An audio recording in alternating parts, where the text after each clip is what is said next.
Good evening and welcome everybody to the Alamo Heights ISD School Board Election Candidate Forum. I'm sorry that we got a little bit of a late start. We had some technical difficulties there. I don't think it would be a COVID year without some technical difficulties, but here we are. I am Carrie Johnston and I'm serving as the high school PTSO president this year.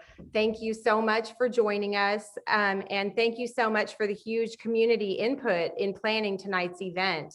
There were 163 questions or topics that were submitted. There was quite a bit of overlap in these, so we did our best to choose 10 questions that best summarize the community interest. Tonight's forum is meant to be informational and for viewing only. If you have follow-up questions for any of the candidates, please reach out to them via email addresses that we've published in the voter's guide. That is available at the PTSO website at alamoheightsptso.membershiptoolkit.com. I'd like to take just a minute to give a very brief and by no means exhaustive description of what a school board does. They ensure creation of a vision and goals for the district and evaluate district success. They adopt policies that inform district actions.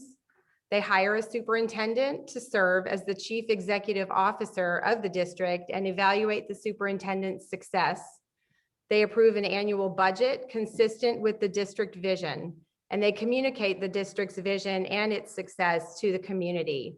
All of this was from the Texas Association of School Boards. If you'd like to learn more, you can go to their website is tasb.org. And now I'd like to introduce our moderator for the evening, Mr. Bo Carrington. He is the president and owner of BCA Executive Consultants and is the current chair of C12 Group. He also brings 25 years military and corporate experience, having served in the Air Force. Bo, thank you for being here. We're so happy to have you as our moderator tonight. Thank you, Carrie. And it's a pleasure to be here. And it's a pleasure to be amongst you all. I wished it was face-to-face, but we're going to have to do virtual to virtual, at least this year. So welcome, everybody. This is the Alamo Heights Independent School District School Board Election Candidate Forum. We're going to start tonight by introducing the candidates. Running for place 5 are Alyssa Sangster and Clay Page. Alyssa, Clay, wait, there we go. All right, running for place 7 are Carrie Hildebrand and Travis Wiltshire. The forum will last approximately 90 minutes. This evening, the candidates drew for order in which they'll receive the questions. And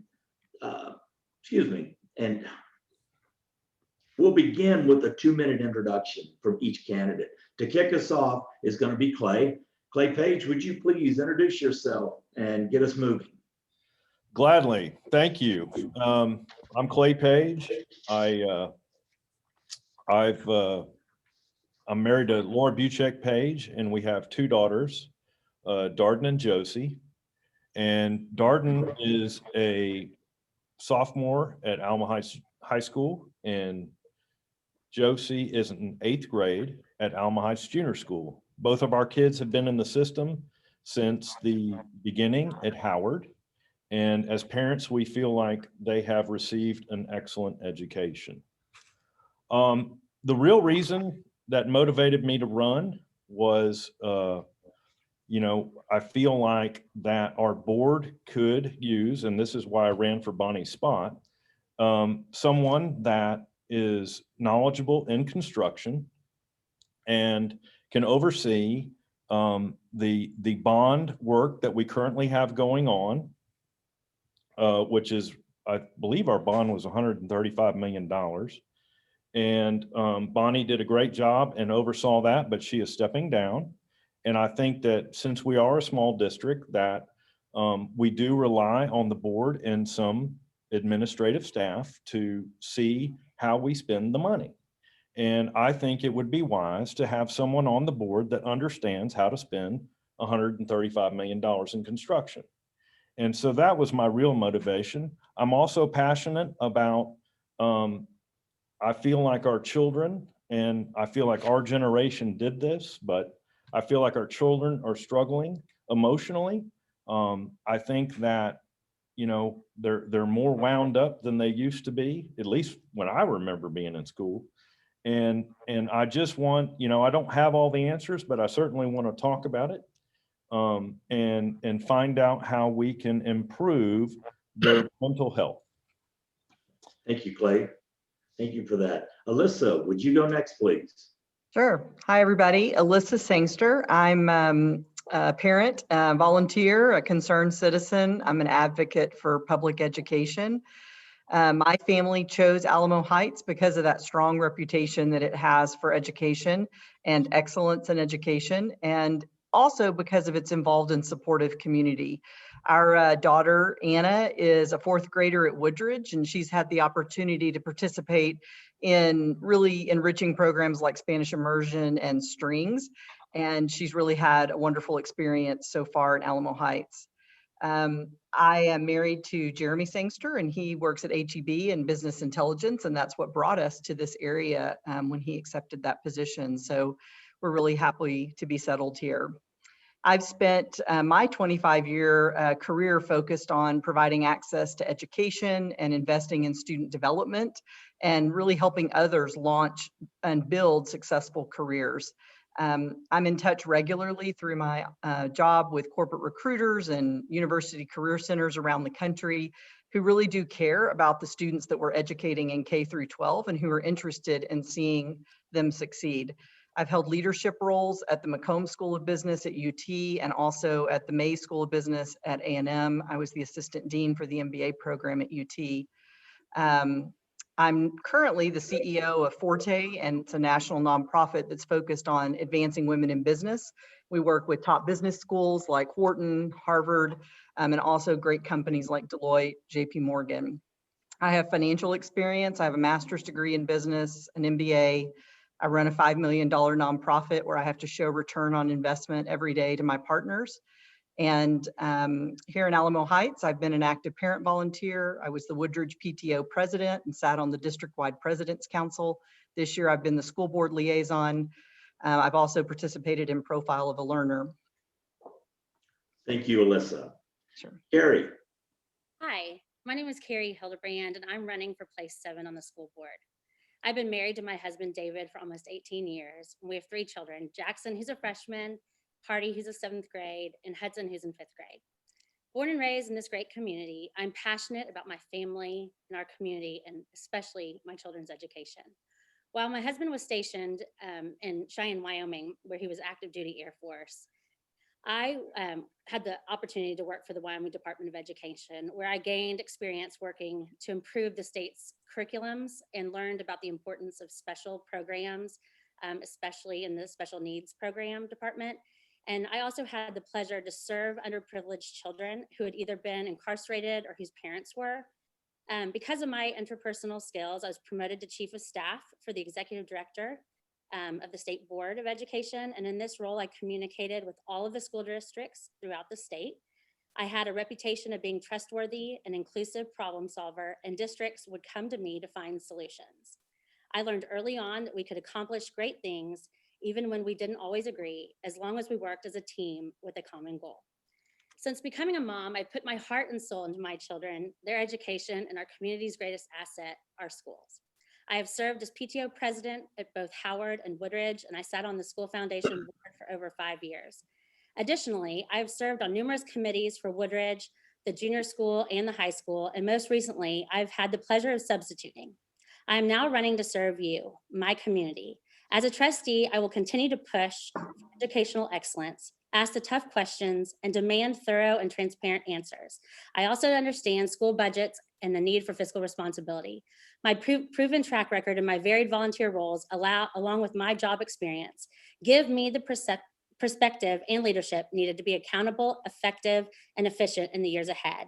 As a school board trustee, I will be committed to mapping a course that provides the necessary opportunities students need to reach their full academic potential while giving a voice to all of the families in our district. Thank you. Thank you, Carrie. Travis, close us out, my friend. Good evening today. My name is Travis Wilshire, and I'll tell you a little bit about myself. I have a Bachelor's of Science degree in Electrical Engineering from Penn State University. I'm a licensed professional engineer for 25 years. I've lived in Alma Heights for the last 12 years. I'm a small business owner of an engineering firm that is involved in design and construction, specifically building schools. I've been doing this for the last 30 years, and my business has been in existence for the last 16 years.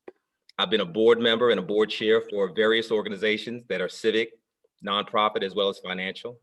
I've completed several leadership programs through the San Antonio Downtown Chamber, as well as the San Antonio North Chamber.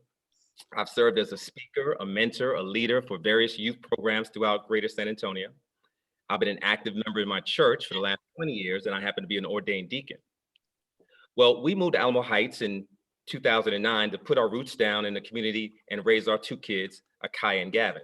We chose Alamo Heights, like most people, for their excellent schools, their welcoming neighborhoods, and their desirable home values.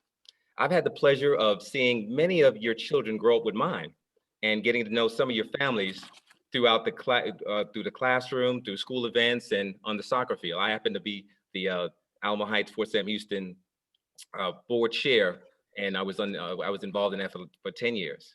My family has truly benefited from our time going from Howard all the way through high school graduation. I have a student that actually is in a sophomore in college, as well as a junior in high school. And I wanted to give back to the Alamo Heights community that basically served me so well. And I wanted to do that as a school board trustee. My grandfather used to tell me that, if you want to be a servant leader, you need to ask yourself a question. And the question is basically, if not me, then who? And if not now, then when? So I decided now was my time to serve. I believe my diverse background and extensive civic and professional board experience, along with my business knowledge and engineering mindset, will provide a valuable new perspective to the board. Thank you. Thank you, Travis, and thank you all, and welcome to the forum. For those listening, there will be 10 questions tonight. Each candidate will be given 1 minute to answer the questions. Afterward, we will have closing statements. Each member will again have about 2 minutes to do that. Now, all the candidates have agreed to the following rules as we go through this. First and foremost, we're going to treat each other with respect by words and actions. There will be no interruption of the person speaking along the way. We are responsible for strictly enforcing time limits for questions and statements. There will be a 20-second yellow warning card and then a red card when time is up. We may interrupt the speaker to enforce the rule if necessary. Aside from notes used during opening and closing statements, all candidates have agreed not to use their devices as reference material for answering questions. And lastly, candidates have been instructed to use their brief time to succinctly and directly respond to the questions asked by myself. Rebuttal of other candidates' statements may only be made in the candidate's closing statements. So with that said, y'all ready to go? All righty. Well, first up, Travis, you are first on deck. So here's the first question. Alamo Heights ISD is known for its tradition of excellence. What do you think our district does well to contribute to this tradition of excellence?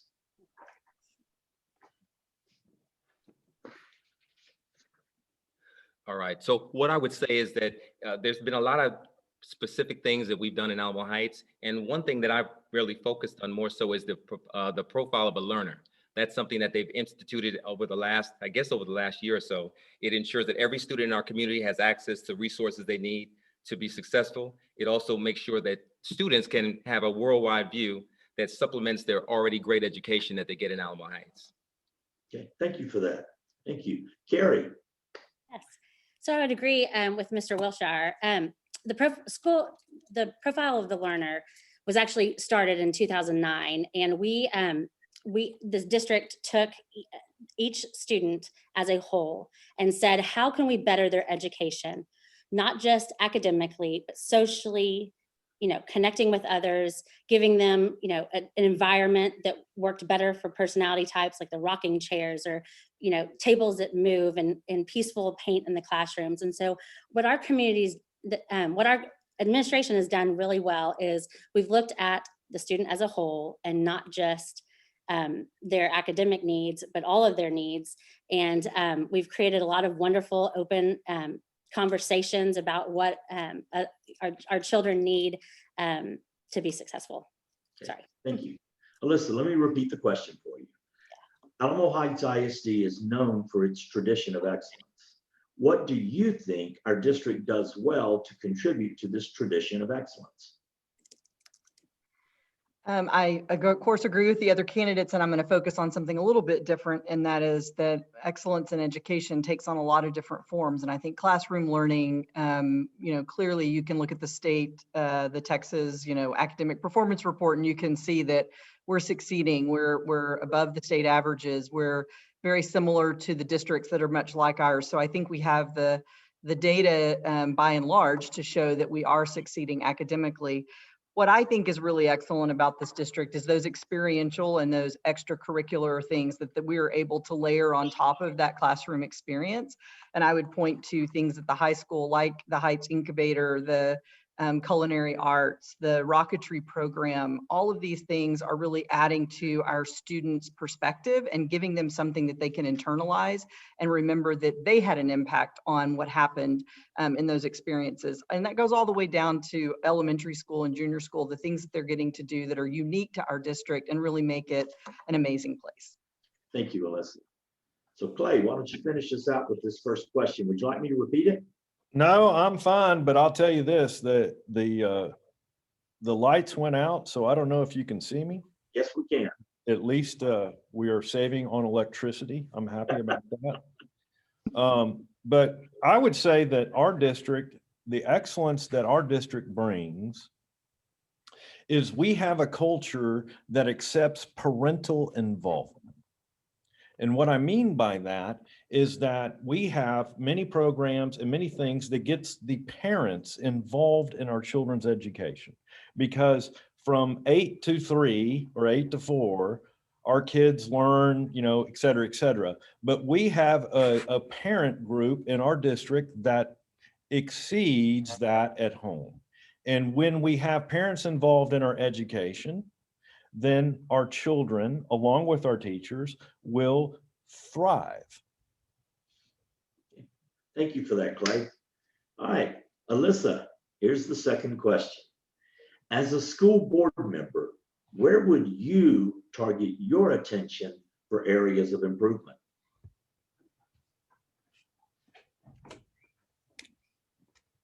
Let's see. I think that, there's a lot of things that can be motivations about, what it is that where we would like to make a change. I guess I'd focus on the teachers, because I think that I had a mother who was a teacher, and aunt, all of my aunts were teachers. And a lot of the work I do now is looking at the opportunities that are available to women. And when I think back in the early days when they were pursuing their careers, they could be a nurse or a teacher or a secretary probably in business. And so that alone, just seeing what the struggles were that they were going through in their own careers, motivated me to pursue my career that I have currently pursued. And so I think that really thinking about how we can be supportive of our teachers and how we can make sure that we have longevity in our district and how we can make sure that our board is supportive of what's going on in the classroom and that we're making sure we provide all of the professional development and the opportunities to support those teachers so that they can pour back into our students in much the same way Clay's saying, the parent involvement is key. The teachers need to be replenished so that they can pour back into our students. Thank you, Alyssa. Clay, why don't you take that one for us? Well, Bo, would you mind repeating the question? I was getting the lights turned back on. As a school board member, where would you target your attention for areas of improvement? Well, simply mental health. And I think I touched on that earlier.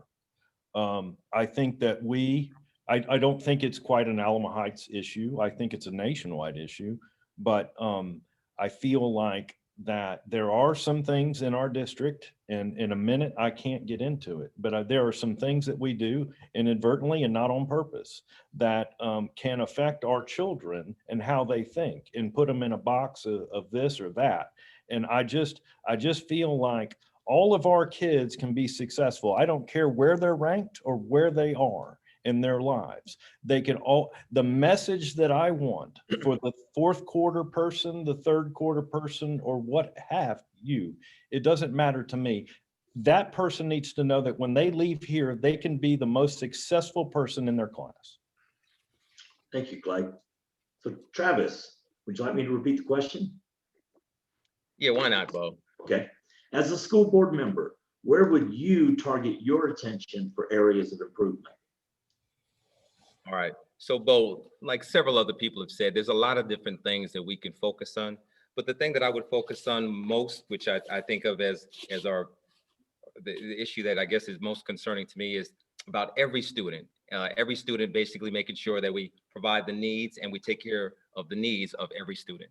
And when I say every, I always differentiate every and all. When you think of all, you normally throw them all in the same basket. When you think of every, you think of each individual's child's needs. So for instance, I have two children. And when I think of my two children, although I love them the same, I don't treat them the same because they have different needs. So I take care of their needs. So I want to make sure that we do that within the district, is we actually look at each child's needs and we take care of the needs, realizing that it's not going to take away from anybody else to make sure you take care of every child's needs. Thank you. Thank you. So Carrie, as a school board member, where would you target your attention for areas of improvement? I think we do a lot of things very well, but academic excellence is really important to me. I think we've done a good job of integrating technology into our classrooms, but unfortunately, I'm seeing with my children at all the different campuses that sometimes we use technology as a crutch and not necessarily as a tool. And one of my my concerns for that is that, especially during a time of pandemic, these children are on screens all the time. They come home, they want to play games or, screen time with their friends or what have you. And so the 8-hour day turns into 8 hours of screen time. And so I want to make sure as a school board member that we can organize our classrooms to use technology as a tool and not a crutch. Thank you for that. Thank you. So Carrie, you get to kick us off with this next question. Great. All right. The Alamo Heights ISD Equity Council has been meeting to address issues of diversity and inclusivity.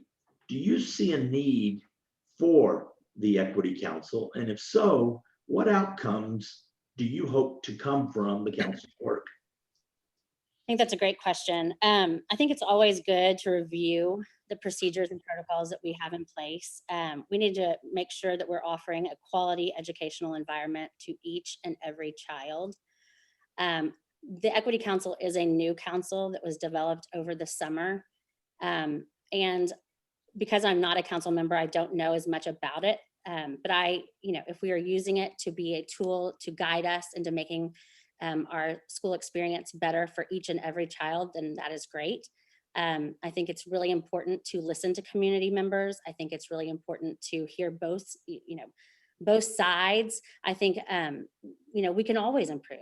It's really important to review what is in place and the procedures that are in place and see if we can do better. Thank you for that. Travis, would you like me to repeat the question? No, I'm totally in agreement with the Equity Council. I don't know if there's a side or not. I think if we're all about our kids and we want to make sure that we take care of all of our kids' needs, then that means all of us are in it together. It's my child is no better than your child. So it's in my mind, it's not really a difference of a side. You want to make sure that we talk about the Equity Council because we want to make sure that you look at different people's backgrounds and you want to make sure that you celebrate it. A lot of times we celebrate similarities, but we don't celebrate differences. If you look at the percentages of Alma Heights students, almost 40% of the students at Alma Heights identify themselves as non-white. You have 20% of the Alma Heights students that are on free and reduced lunch. So we want to make sure that we're taking care of all of our kids' needs. And that's something that I think the Equity Council is there for. And what we want to make sure that we do, though, is that we don't just gather the data, but we actually take the data and we actually use it to make sure that we can implement it into what we're doing on a day-to-day basis. Thank you, sir. Thank you. Clay, the Alamo Heights ISD Equity Council has been meeting to address issues of diversity and inclusivity. Do you see a need for the Equity Council? And if so, what outcomes do you hope to come from the council's work? Yes, I do see a need. I do agree with Travis on everything he said. The thing that I feel is being inclusive is big for me because it goes back to my mental health. And I've touched on this with some people in the district that, I want, and I haven't been involved with the council. I'd love to be, but my passion is when our students try out for this sport, this club, this band, this dance, whatever it is, and they don't make it, I want to see how we have door number 2. I don't want, our kids are just too fragile right now to just be, well, you didn't make it, you stink, go home. I want them to have a different opportunity. I want them, when they try out and say, you know what, you didn't make, you're not going to be the tuba guy, but we need someone to play the flute or what have you, I can go on forever, actually. Yes, sir. Alyssa, would you like me to repeat the question? No, I think I'm good. So I think that I do think there's a need for the Equity Council. I think it's important that we're aligned with all of the other community-based principles that we've already put into place, like the profile of a learner, like community-based accountability. I know this community is a compassionate community. I know that they're givers, and if there is a need ever in our district, I've seen this group come to action quickly. They respond, and I think equity and the exploration of equity is additive. I don't think it takes anything away from any part of our community to have those conversations. It's really about respect and flexibility and responsibility and adding value to the world. And all of those things are in the profile of a learner already. So continuing to explore it through the Equity Council, to me, is very important. And I know that our community can do it. And I would like to see some outcomes from that. I would like to see things adjusted and changed in our district and the way we're doing it, and for us to definitely take into account every student and how we are making an opportunity that's best for each and every one of them. Thank you, ma'am. Thank you. Clay, considering the current COVID vaccine availability and other COVID statistics, what is your position on health and safety protocols for our schools in the 2021 and 22 school year? And what resources would you use to support your decisions? Well, that's a very fluid thing, as you can imagine. I was curious. I told somebody asked me that the other day, what do you think about, what are we going to do next year? And my response was, well, in the last year, I haven't had toilet paper, paper towels, fuel, food. I got froze out of my house. Half my friends didn't have power. Now, what's going to happen next fall? I have no idea. But I think that the vaccines are good. I've had mine, or at least one. And I just think it's very fluid. I sit on session at church, and some people are. We talked about this at session last night, that some people are still timid, and you've got to respect that.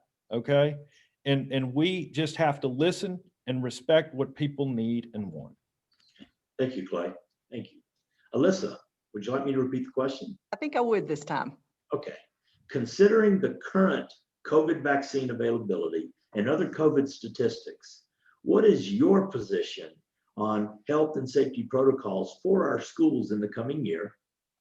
And what resources would you use to support your decision? That's great. I think that I'm similarly concerned about how quickly we move, but I think we've just got to monitor and see how things are going over the summer. I think I'm emboldened by the progress I feel like we are making. I think Texas is a little bit of an anomaly compared to what's going on in other parts of the country, but I feel like we were able to go back to school this fall with a measured response. We adhered to safety protocols. There's definitely some things that we didn't adhere to, but I feel like our district, because we're small and nimble, we were able to layer on things like contact tracing, asymptomatic testing, doing that for free. We're a small district, and we could really pivot and make some decisions that other districts don't have the ability to make. So I think teacher vaccinations is important so that they can return to school safely. And I think that our district did a great job in managing all of that. But I think we continue to need to look at the CDC guidelines and the Metro Health and make sure that we're aligning as best we can with what's recommended by them, but also using our ability that we had the past year to pivot. Thank you, Alyssa. Carrie, would you like me to repeat the question? Okay. Considering the current COVID vaccine availability and other COVID statistics, what is your position on health and safety protocols for our schools in the coming year? And what resources would you use to support your decisions? So first and foremost, I really do believe our school district did a phenomenal job giving our community a choice, whether to be back at school face-to-face or online Heights at home. With COVID has come some other issues that we're not talking about, and it is the social and emotional ramifications that we don't know. And we don't know whether that's going to hit us next year, 10 years from now, or further down the line. And so let's talk about next year. I think things are looking really good based on the science and the CDC guidelines because we have our protocols in place. I think next year is kind of an unknown. Let's see where the numbers are this summer, and look through all the data and make a good decision based on the recommendations. But I would like to see for our children's mental health, kids back at school, being kids. We can do it. We've proved that we can do it. And I think it's really important that we think about not only our academics, but our emotional support as well. Thank you, Carrie. Travis, considering the current COVID vaccine availability and other COVID statistics, what is your position on health and safety protocols for our schools in the coming year? And what resources would you use to support your decisions?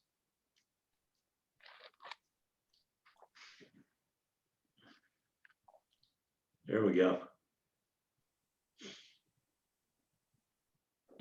I was There we trying go. to be respectful because I had to cough there and I put myself on mute. But what I was saying is, I agree with Carrie that we ultimately want our kids back in school. But I mean, the difference I would say is I want to make sure that ultimately we protect our students, our teachers, which I consider our frontline workers, and our community when it comes to safety. I mean, to me, that's the number one thing.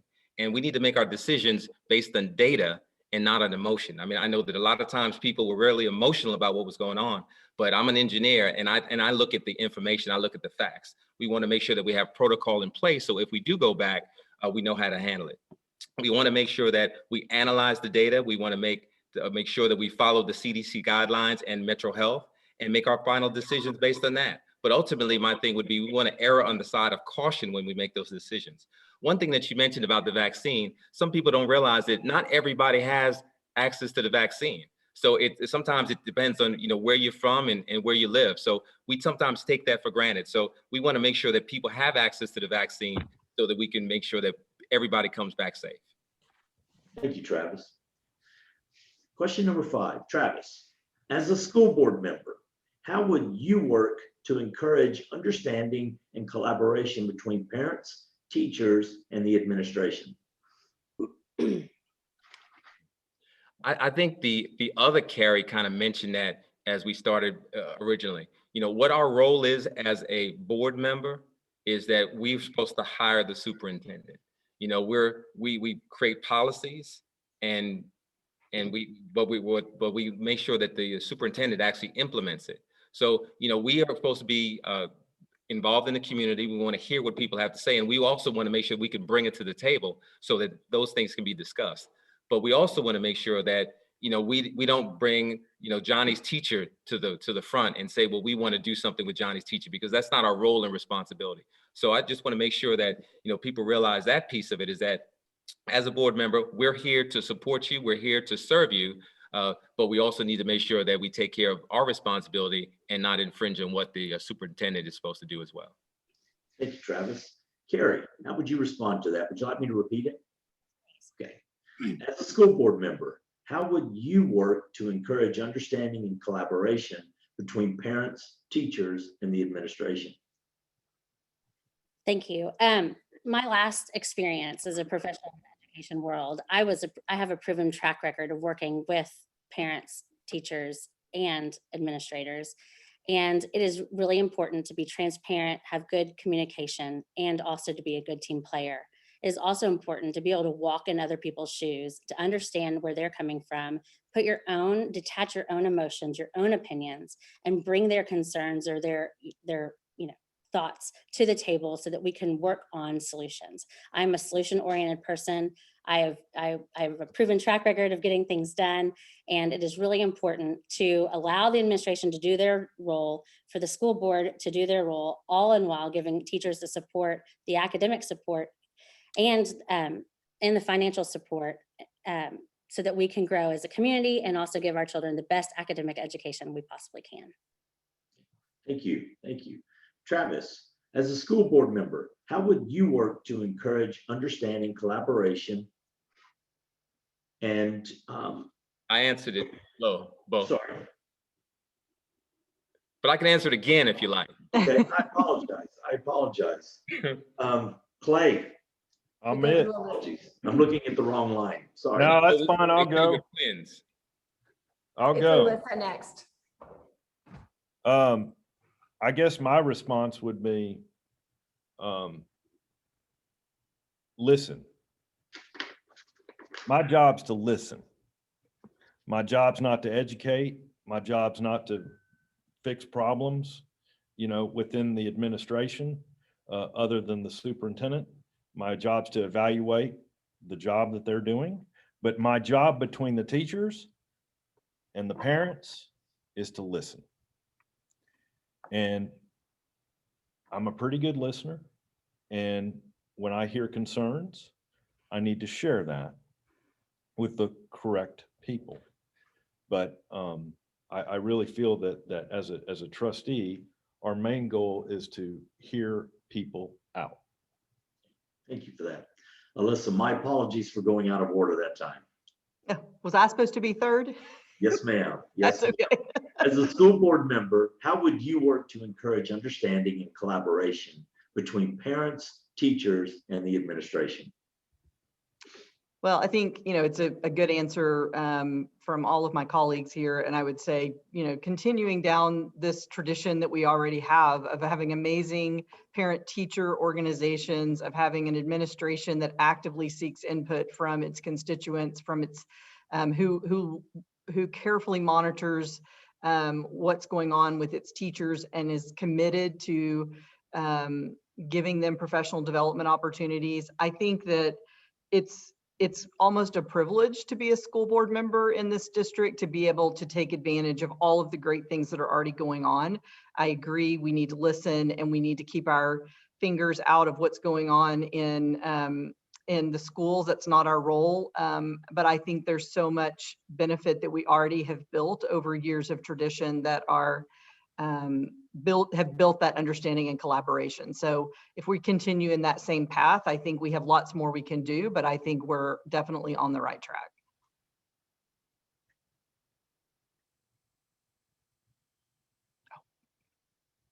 Now, Alyssa, you get to kick us off with the next question. Okay.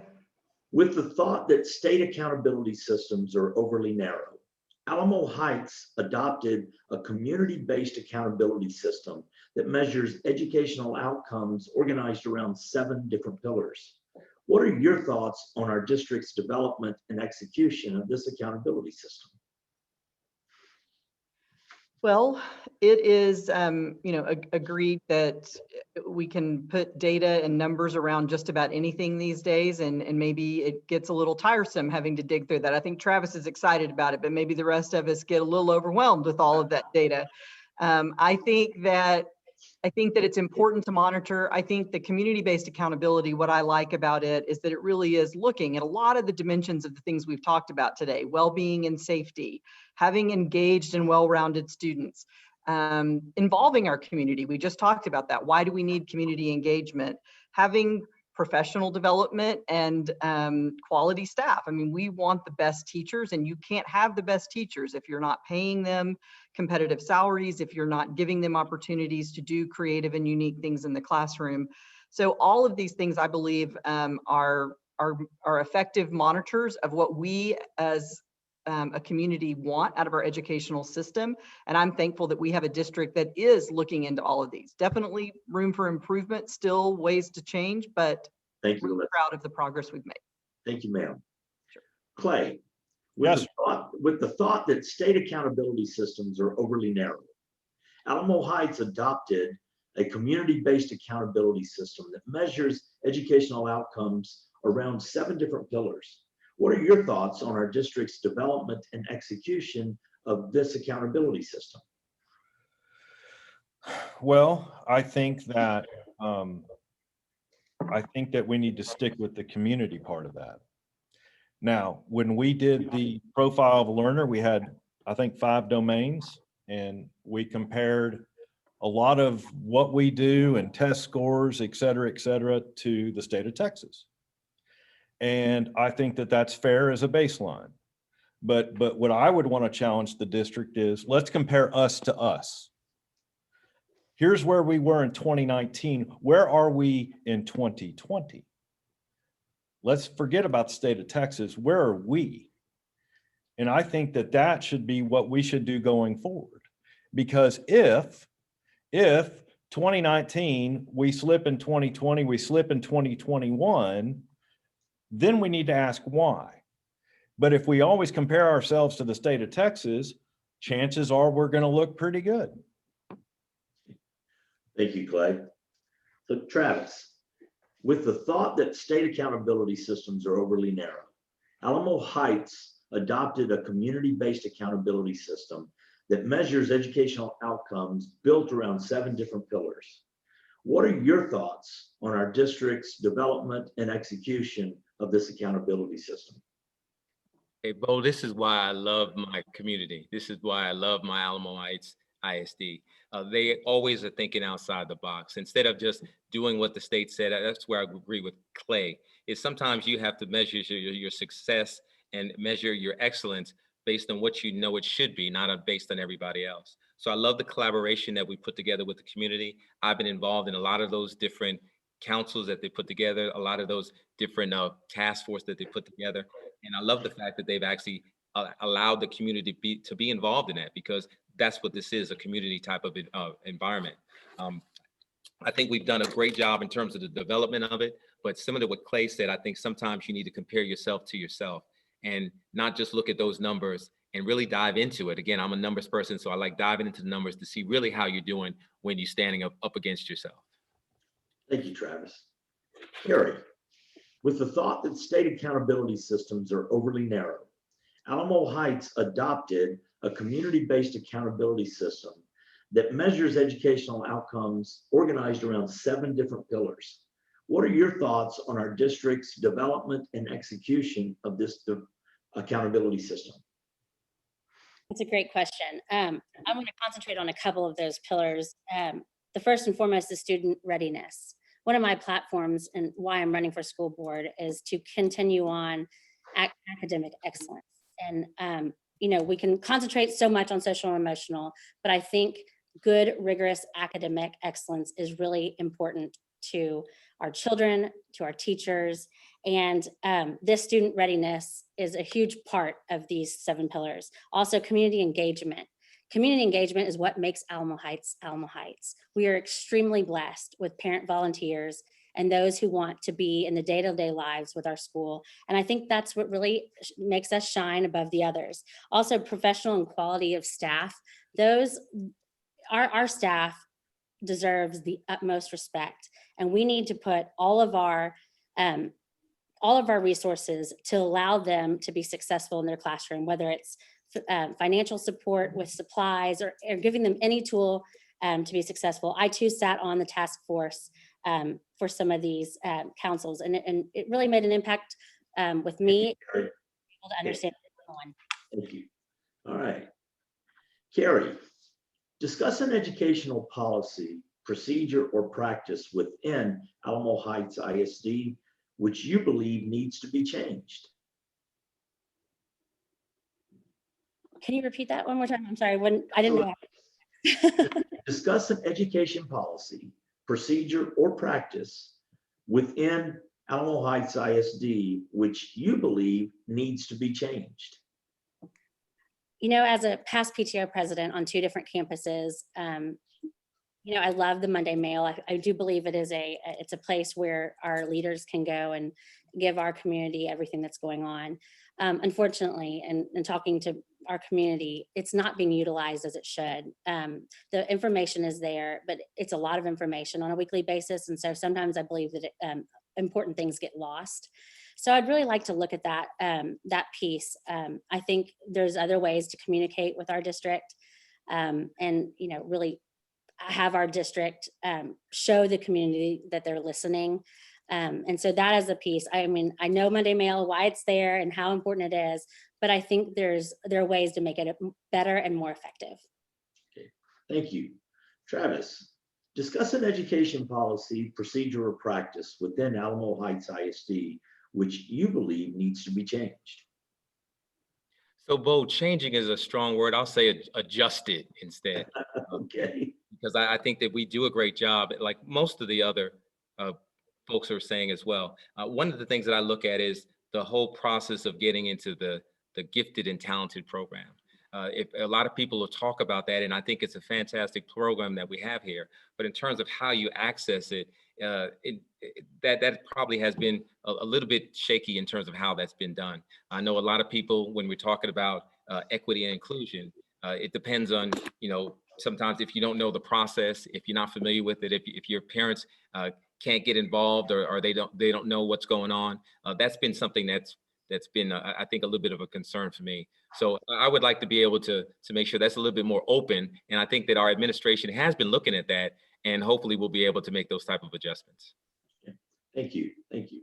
Clay, discuss an education policy, procedure, or practice within Alamo Heights ISD, which you believe needs to be changed.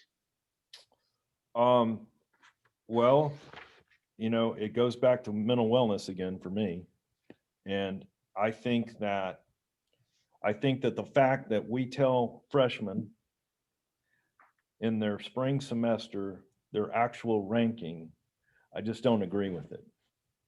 I don't think a freshman should know that he or she is number 352 out of 400. I don't think that sets that child up. And I think that the state law requires that we do the top 10%. And I think we should say you're in the top 10 or you're not. And then they can go on from there. I just feel like we shoot ourselves in the foot with our children when we tell them that. Now, I'm sure that if kids are at the bottom, they need to know it, but I just don't know about the way that it's handled is something I agree with. And there's probably more to the story, but that's just my gut reaction. Thank you, Clay. Carrie, I'm sorry, Alyssa, here we go. Alyssa, discuss an education policy, procedure, or practice within Alamo Heights ISD, which you believe needs to be changed. I think I'm going to focus in again, interesting kind of perspectives from everyone. And I would say looking at what's going on in terms of educating or counseling all of our students in high school about the opportunities that are available to them, and really make sure that all of our students are getting the same kind of counseling, the same kind of encouragement to pursue these advanced courses, to think about the dual credit, to think about AP, and making sure that across all of our students, they're being given these same opportunities. And I know we have some work to do. I know we're not seeing representation across all of our communities and in those special programs. And I think making sure that our high school students are all encouraged equally to pursue those and to get those on their resume, for college, and to be able to prepare themselves for that next step that they're going to take after high school. Thank you, ma'am. Thank you. Clay. Yes, sir. What is your view on the role that technology plays in the classroom? What is my view on the role technology plays in the classroom? Well, I thank God that we have it, because my daughter just had surgery and she's out for 2 weeks, and thank God she can go to school. So there are a lot of positives with the technology that we have. I just, I think that I'm a anti-screen time person, but I understand the role that it needs to be, especially during COVID. But I think we can reach students that we otherwise couldn't reach. And I think that that is a positive, but I also think that there are avenues with technology where our students are looking at, they pretend they're looking at one screen while at the same time possibly looking at something else, whether it be Tetris or what have you. So, you know, everything needs tweaking, but I'm glad that we have the technology we do. Thank you, Clay. So Alyssa, what is your view on the role of technology that technology plays in the classroom? Well, I think, you know, in this day and age, it's expected. I mean, the working world, having those proficiencies is a super important part of what you bring to the workforce. I think as students, I don't think we need to make that, I agree, screen time. We don't need to be spending all day on a screen. And so in the classroom, if it is all day on a screen and they go home and there's some time there, I think we've got to really look at the balance. And I think for the parents to look at the balance of what you have your kids doing in the afternoon, but also, you know, what's going on in the classroom. But to me, in an educational environment, it is expected that our kids are fluent in technology. I mean, this is a digital native group right now that's going through school. They can find information and research on the internet, and the way we learn has definitely changed. So I don't think that it has to change or has to replace critical thinking. We've got to have balance, Socratic method, practice, creativity, all of those things. It should enhance the educational experience, not be the educational experience. Thank you, ma'am. Thank you. Carrie, what is your view on the role that technology plays in the classroom? So I talked about this a while back. I do believe that there's no way around not having technology. In this day and age, we've got to keep up what's going on around us in this world. So technology is important. Like I said before, it is important if we're using it as a tool and not a crutch. I offered my hand in substituting when a teacher was during COVID. And so I have seen it. I've seen it firsthand. And I know right now it's, you know, a kind of a different time, but, you know, children, we're teaching them for 20 minutes in an hour and a half period for the upper schools, middle school and high school. And then as I walked around, even though children were supposed to be working on their assignment or reading, we were playing Tetris and other games. And so as I do know technology is important, I do know that screen time and limiting screen time is very important for our children.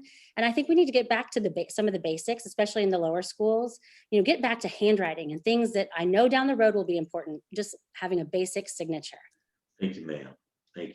Travis, what is your view on the role that technology plays in the classroom? Well, I'm an engineer, so by nature, that's what I think about as technology. I do understand, you know, from a handwriting tool, that's something that I learned back in the day, but you know, that's not something that I'm more concerned about. I'm more concerned about making sure that they're up on what's going on, that they know what's going on.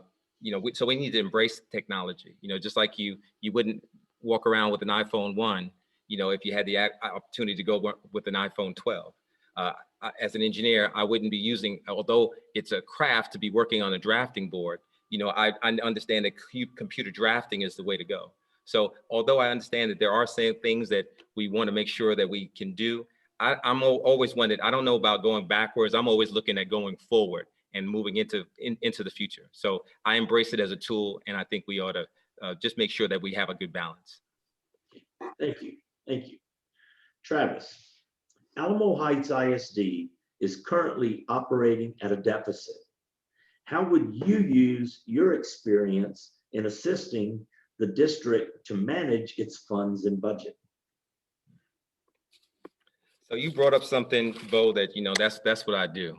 You know, I own a business, and I've owned a business for the last 16 years, you know, so I've been through the good times and the bad times of the economy.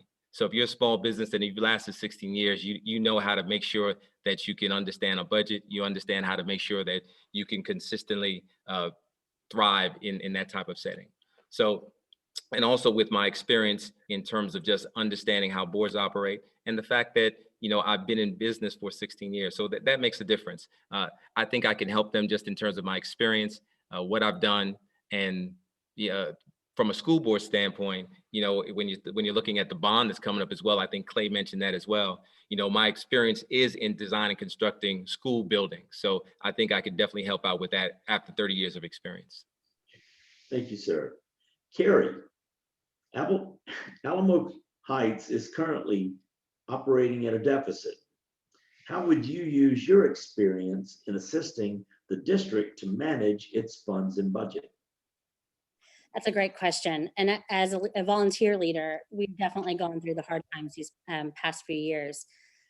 I see a bigger picture, and like our administration, feel very strongly about keeping our allotted money to be used towards our children and our teachers. Our academic excellence cannot suffer because of this deficit. So my expertise is fundraising. I have a love and passion for coming up with new ideas of how to get money and how to raise money. So I would bring to the table another point of view of, okay, here's some ideas. Here are some proven work that has worked well, that has raised a lot of money for our school district already. And how can we implement those to keep our schools the very best that we possibly can and continue our academic excellence? Thank you, Carrie. Alyssa, Alamo Heights ISD is currently operating at a deficit. How would you use your experience in assisting the district to manage its funds and budget? Well, as I mentioned in my opener, just the work that I do as a nonprofit executive really is about accountability and transparency to all of our investors and those who are supporting the work that we're doing. And so much like what goes on in the school district, you're being entrusted with those tax dollars. And so monitoring and making sure that we are effectively using those resources is important. And we clearly have money to spend on these very creative programs that are going on in our district. And of course, we would love for the state to step in and fund public education in a bigger and better way. And I think being advocates to the state is an important role of a school, a board of trustee or a trustee. I would encourage more of our base to give. I think we often rely on a small handful of people to do that giving. I think there's a lot of people who could come up with additional ways to support the school district. But I think that, advocating to the state and then also realizing we're never going to close a $26 million gap of what we leave and send off to the state of Texas. Thank you, ma'am. Clay, Alamo Heights ISD is currently operating at a deficit. How would you use your experience in assisting the district to manage its funds and budget? That's a great question. And I'm glad you asked it because I actually read the balance sheet from our audited 2019 statement this year. I read it today. I don't know why I did. I just happened to pull it up. And yes, we are in a deficit. And in my experience, I can be in the room and ask the hard questions. And maybe nobody wants to answer them, but I'm going to ask them anyways. And I want to know, why is our expenditures per child up 20% in 5 years? Why are we depreciating everything that we can depreciate? Have we taken CPS rebates? And the answers to all these might be, what we need to hear. But in my experience, and I do this with my employees all the time, is I want to know why we're over budget. And we need a solid answer, not just because. Thank you, sir. Thank you. For our 10th question, Alyssa, you're going to start us off. Okay. Discuss what you've learned about Alamo Heights ISD from your time campaigning for school board. That's a good question too.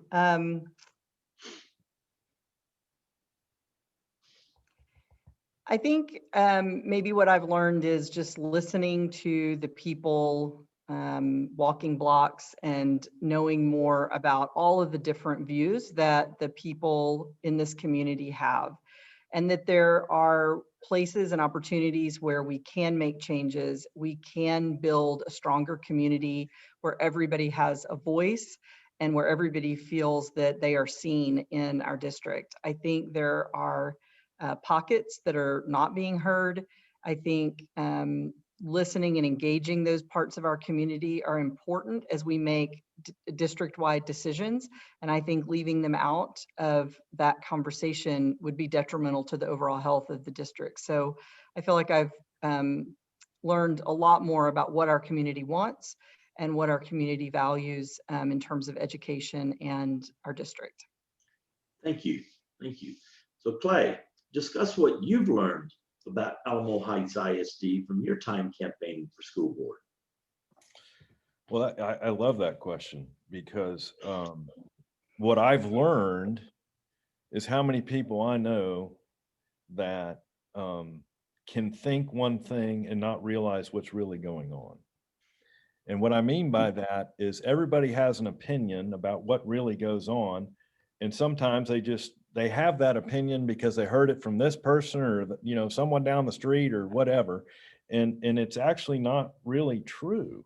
And so I've found that interesting. But at the same time, I've had to learn a lot to educate myself so I can make the right message and of actually what goes on. So I don't know if that's, perhaps, I guess not everyone reads Monday Mail, I guess this would be my point. But yeah, I've also learned how big our district really is. I've walked streets that I have not been on, and I've realized that there are people that I don't know in our district, and I've really enjoyed meeting them. Thank you, sir. Thank you. So Travis, discuss what you've learned about Alamo Heights ISD from your time campaigning for the school board. Other than what Clay said, which is the fact that it's much bigger than I anticipated. The fact that we have several different cities within there, including the city of San Antonio. I mean, it's been amazing. But one thing I've noticed is that, a lot of people that I've met, they feel that Alamo Heights, the community itself and the district is really good, but they all had some things that they wanted and needs that they had that they felt could make it great. And there were several people that felt that they were disconnected. Some people felt that they were invisible.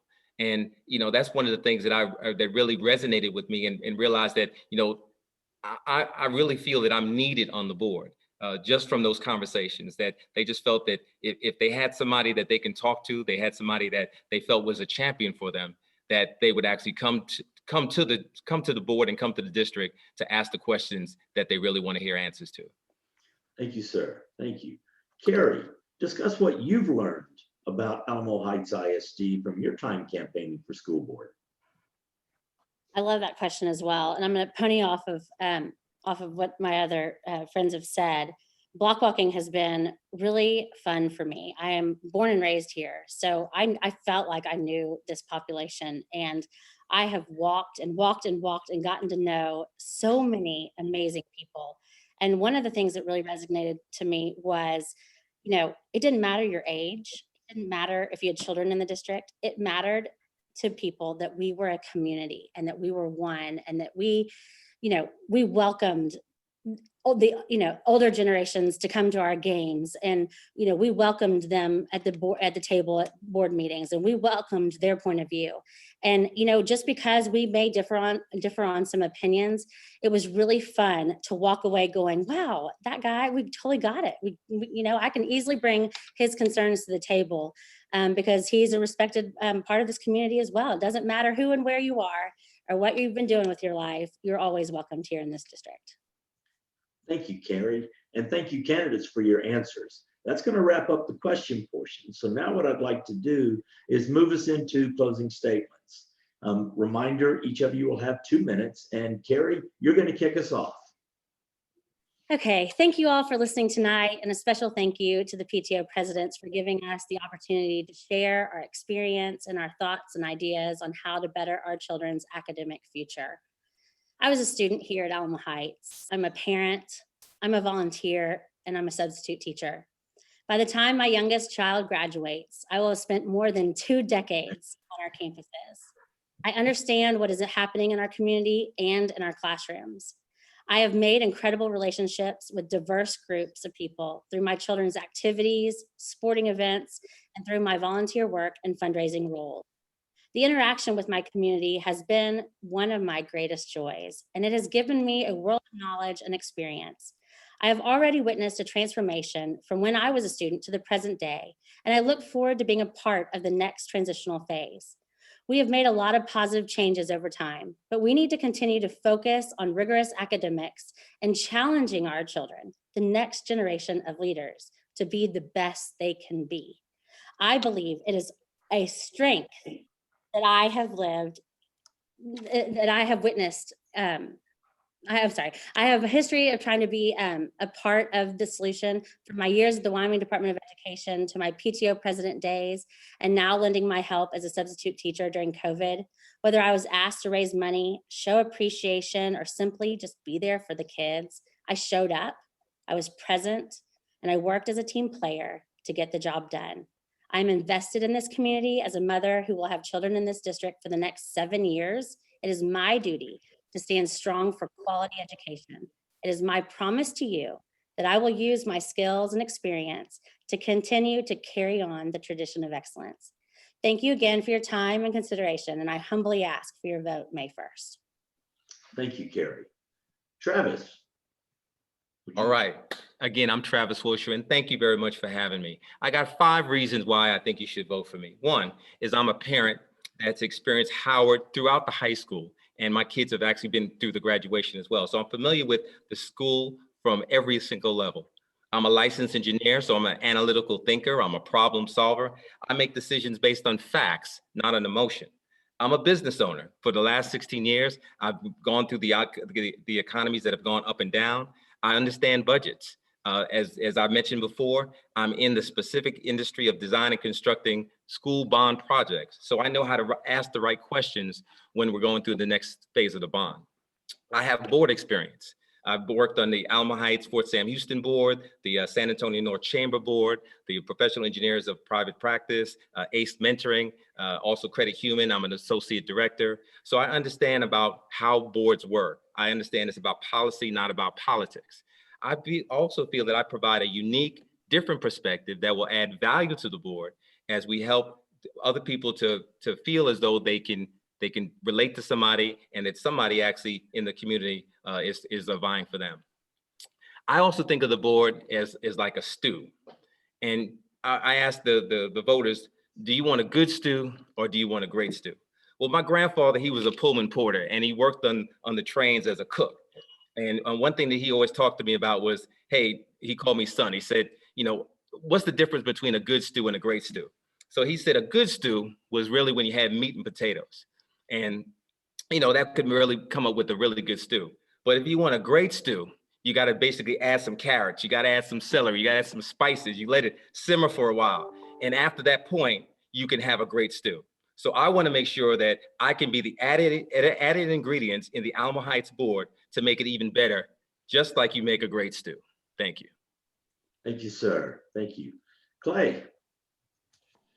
Yes, and thank everyone for having us on our Zoom call. Technologically, it went well. A little rough start, but I'll say this. I certainly did not wake up one night and toss and turn and say, I've just got to be on the school board. I did it because of my 3 priorities: fiscal responsibility, social and mental wellness, and the extracurricular activities of pushing that towards kids. I'm only doing it because I'm passionate about it, and I really truly think that I can help. I love kids. I love our community. When we moved here, I went to Churchill. I wanted to move out, as my wife calls the boonies, and she said, absolutely not. We're moving to Alma Heights because that's where our kids are going to go to school. And for me, it was all new, and now it was the best decision of our lives. And I thank God that we live here. I want our education for people that are coming up through the ranks now to be as good as my children's. I don't want it all to change. I want our school district to be the excellent that it is. And that is what I want to be in the room to make sure that happens.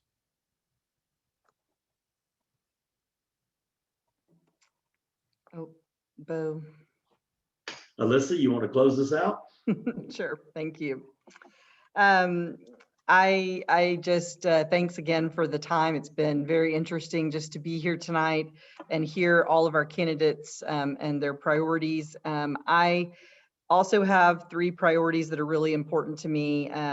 The teachers in our district, having these teachers be lifters of our students, investing in those teachers so that they can make transformational changes in our children and they can really challenge them educationally and really help our students become these well-rounded kids that we're all excited for them to become. I'm also very passionate about excellence in education. We want our classroom experience to be more than worksheets and screen time. We want that teacher transformation to happen, and we want the education to be experiential and to be creative and to be different. And that's what our community wants. And that's what I see our district delivering.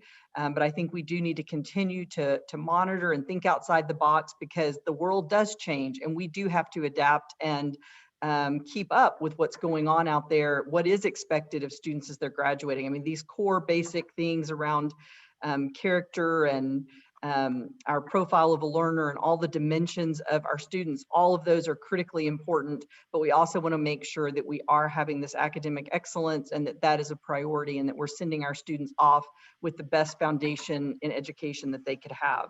I also want to say that community engagement is very important to me and making sure that we are listening to all of the different populations within our district and that we are representing and reflecting them in the decisions we're making. So as your trustee, I would make sure that that happens. That is a commitment that I have. I'm the only candidate with 25 years of experience in education. I'm the only candidate that's actively engaged with corporate and university partners that is looking for the future of education that we're giving our students now. And I would ask for your vote on May 1st. Thank you. Thank you, Alyssa. And thank all of you for your time tonight and your willingness to come forward and share with the public. For those listening, the candidates are not going to be taking questions, but what we would do is we would ask you to refer to the voter guide, which is available on the Alamo Heights PTSO website. It can be found at alamoheightsptso.membershiptoolkit.org. For contact information for each candidate, should you want to reach out with a follow-up question, that is available to you in the voter's guide. Also, as a reminder, early voting begins April 19th and concludes on the 27th, and election day is May 1st. It's been my honor and pleasure to facilitate this tonight, and as an outsider looking in, I can say that no matter which way you go, I think you're going to have a winner because there's 4 quality people, 4 quality candidates here. And I thank you for your time and your desire to run and serve. Thank you, Bo. Good night.